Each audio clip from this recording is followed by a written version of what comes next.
Conto Enterro Prematuro, de Edgar Allan Poe. Tradução Clarice Lispector. O simples romancista devia evitar certos temas que são excessivamente hediondos para a ficção legítima. São assuntos que despertam um interesse absorvente em uns, mas outros podem ofender ou desagradar. Somos tomados, por exemplo, de uma dor intensa, uma dor agradável, podemos dizer, diante de notícias de terremotos, surtos de pragas, massacres, chacinas de prisioneiros. Mas se esses relatos são fatos reais e distantes, é a realidade, a história que nos empolga. Como invenções, só podemos encará-las com total aversão. Essas calamidades, nas dimensões que citei, impressionam vivamente a nossa fantasia. Se acontecem longe e atingem a muitos. A verdadeira infelicidade, o supremo infortúnio é, na verdade, particular. É o sofrimento bem perto de um só acontecimento, de um só conhecido. Os extremos medonhos da agonia são sofridos pelo homem isoladamente e nunca pelo homem na multidão. O terror mais extremo que já se abateu sobre um ser humano é, sem sombra de dúvida, o de ser enterrado vivo. E isso tem ocorrido com muita frequência. As fronteiras entre a vida e a morte são vagas, imprecisas. Ninguém pode dizer com certeza onde começa uma e termina a outra. Sabemos que há enfermidades onde cessam todas as funções vitais aparentes, mas isso não passa de uma suspensão.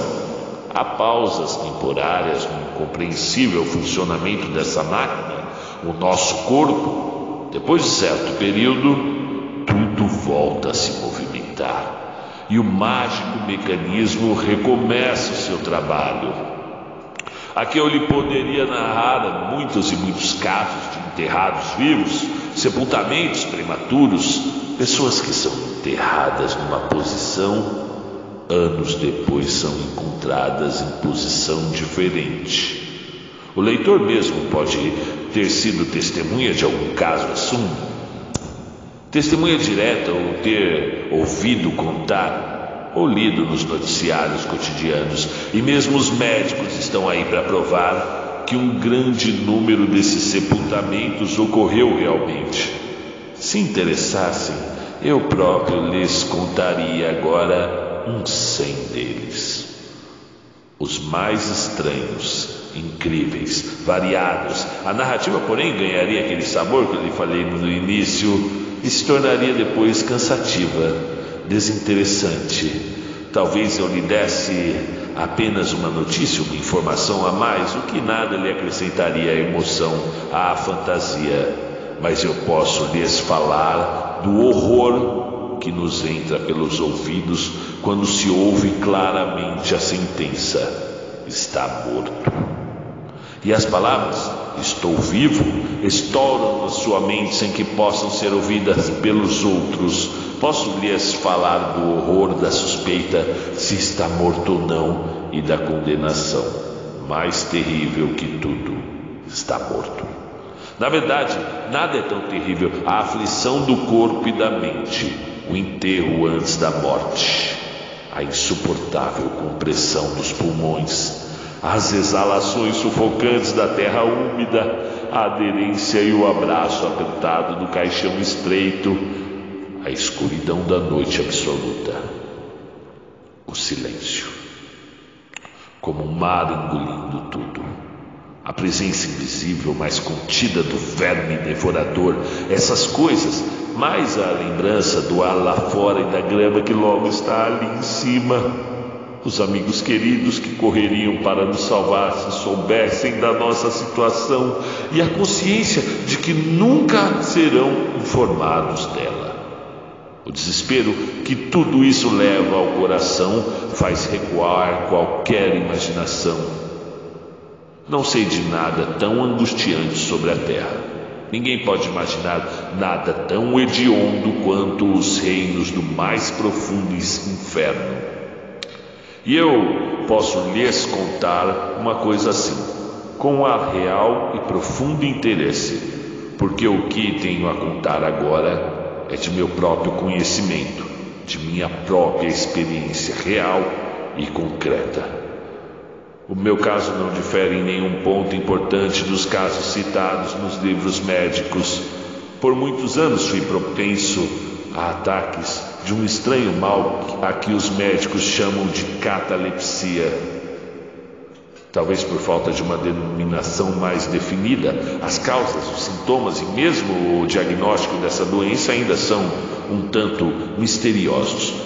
Mas seu caráter aparente é bastante conhecido. Aliás, variações parecem que dependem do grau. Às vezes o paciente cai em sono por um dia apenas, ou mesmo por um período menor. Fica imóvel, insensível.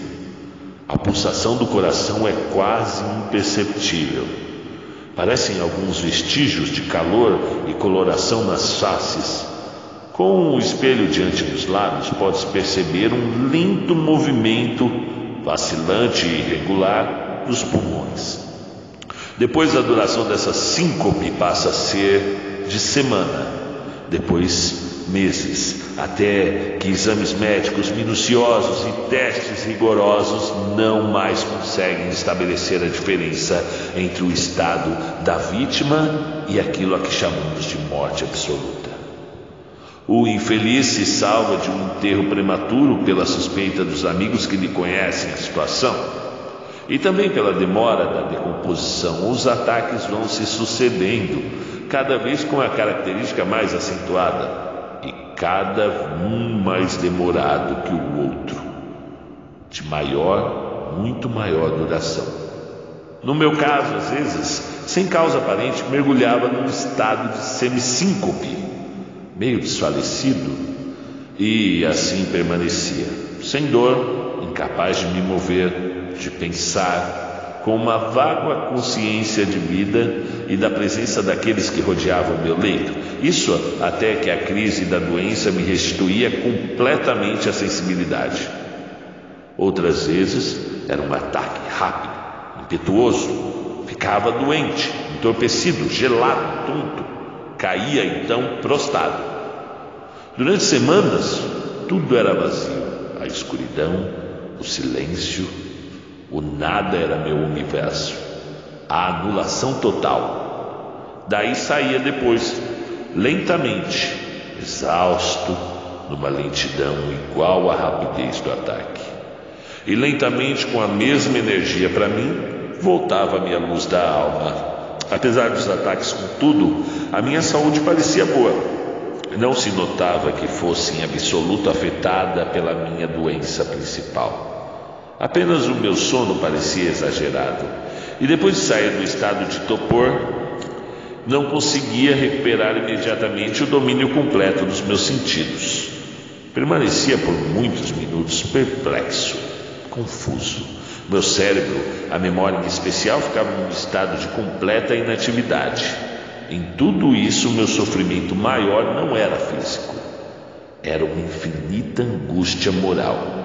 Tornava-me mórbido. Minha mente vivia povoada de vermes, túmulos, epitáfios. Era um delírio sobre a morte. O enterro prematuro, o medonho perigo que me rondava dia e noite durante o dia, torturava o meu pensamento. O medo, à noite, o terror. Era sempre o mesmo pavor, dormir e acordar na escuridão de um túmulo.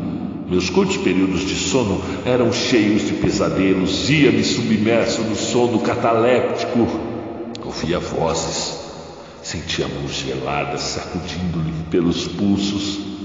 Todas as noites os sonhos de agonia, as visões hediondas, ilusões apavorantes surgiam à noite e estendiam sua terrível influência muito além.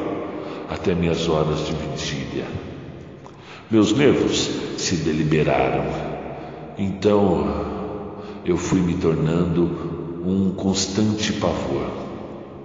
Evitava passear, montar, praticar qualquer exercício que me afastasse de casa. Temia afastar-me daqueles que me conheciam a minha propensão à catalepsia. Desconfiava que meus amigos mais íntimos. Exigia de todos os juramentos mais sagrados. E todos me tranquilizavam com as promessas mais solenes. Mesmo assim, meus temores mortais negavam-se a dar ouvidos à razão. Não aceitava qualquer consolo. Tomei uma série de precauções.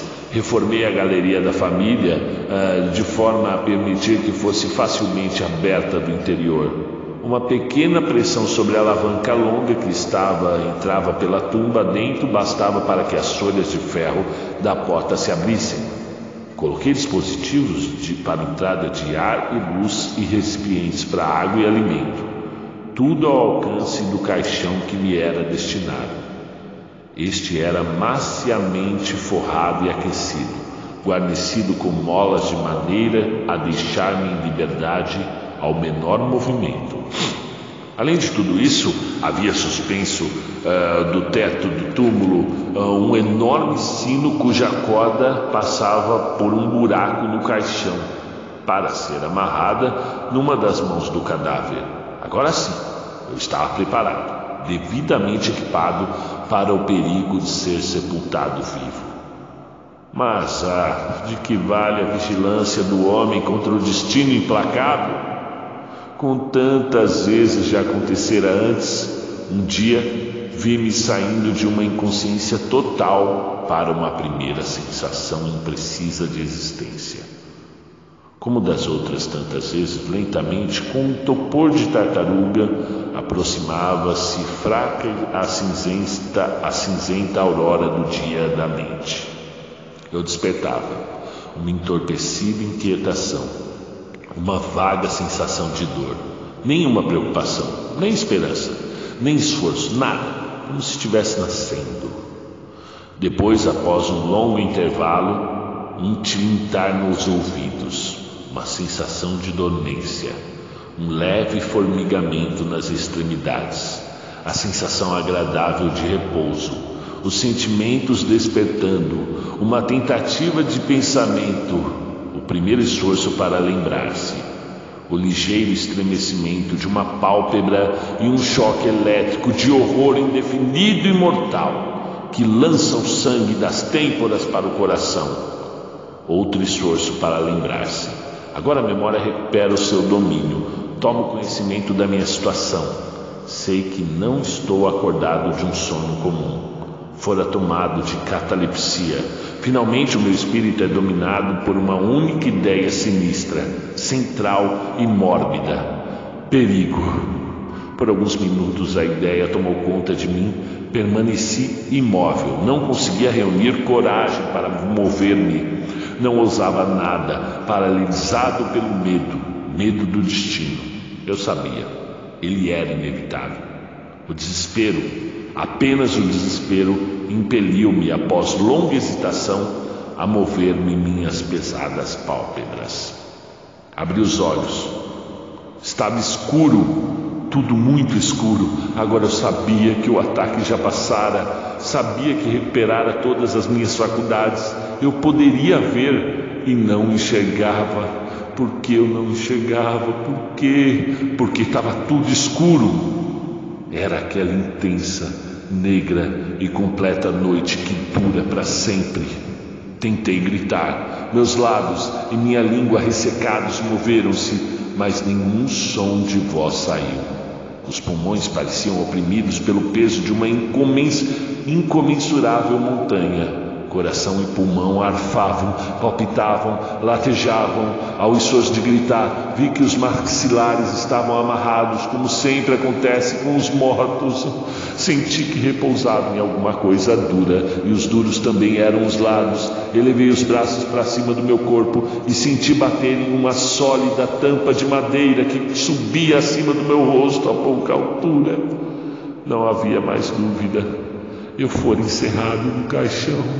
Pensei então nas minhas precauções, fiz movimentos e a tampa não cedeu. Procurei a corda do sino que devia estar amarrada nos meus pulsos, não consegui encontrá-la, não havia acolchoado e às minhas narinas chegou repentinamente o cheiro forte da terra úmida. Eu não estava na galeria da minha família. Caíra com um ataque longe de casa, entre estranhos, não podia me lembrar nem como nem quando, mas sabia que haviam me enterrado como um cão, num caixão, em alguma cova funda, vulgar, sem epitáfio e para sempre. Quando me convenci disso, tentei gritar de novo e consegui. O grito saiu longo, prolongado e selvagem, de agonia, de desespero, de terror, tão forte que ressoou através da noite subterrânea. Alô, alô, aqui, disse uma voz. Que diabo será agora? Perguntou uma segunda. Sai daí, disse uma terceira. Que ideia é essa de gritar desse modo? Falou uma outra. E logo fui agarrado e arrancado dali, sem a menor cerimônia. Isso aconteceu perto de Richmond, na Virgínia. Eu acompanhara um amigo numa expedição de caça. Caiu a noite. Fomos surpreendidos por uma tempestade. A cabina do pequeno barco ancorado no rio fora nosso único abrigo. Passamos a noite a bordo, dormindo num dos 2 únicos beliches do barco. Na embarcação pequena, os beliches eram boxes apertados, estreitos, sem altura e sem roupa de cama. Lembro-me de que eu achara extremamente difícil espremer-me ali para entrar. Contudo, dormi profundamente, e a visão que tivera não fora sonho nem pesadelo, resultara do meu habitual estado de nervos. Claro que, ajudada pelo ambiente, minha neurose se agravava. A demora que, para recobrar os sentidos e a recuperar a memória, o cheiro que vinha da própria terra molhada, o lenço em volta do queixo que eu próprio amarrara por esquecer a minha touca de dormir, tudo concorreu para aquela situação. As torturas que sofri foram as de um sepultamento real, terríveis, odiendas, mas nenhum mal nos reserva a Deus que não seja para o nosso bem. Pois vejam, uma reviravolta se operou em meu ser. Meu próprio exagero serviu para curar-me.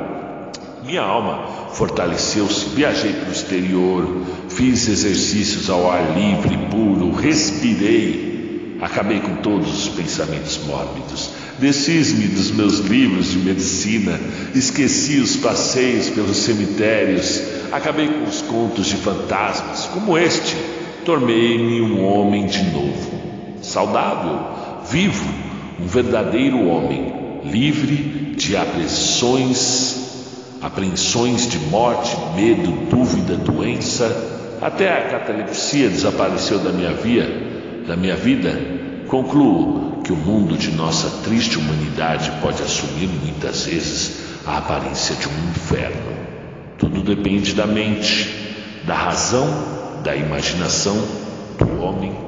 De fato, a legião sinistra de terrores sepulcrais não é totalmente fantasiosa, existe mesmo, mas como os demônios, temos que deixá-la adormecida ou seremos devorados. Tem que ser deixados dormindo ou morreremos. Edgar Allan Poe. Enterro prematuro. Narração: Marcelo Fávaro.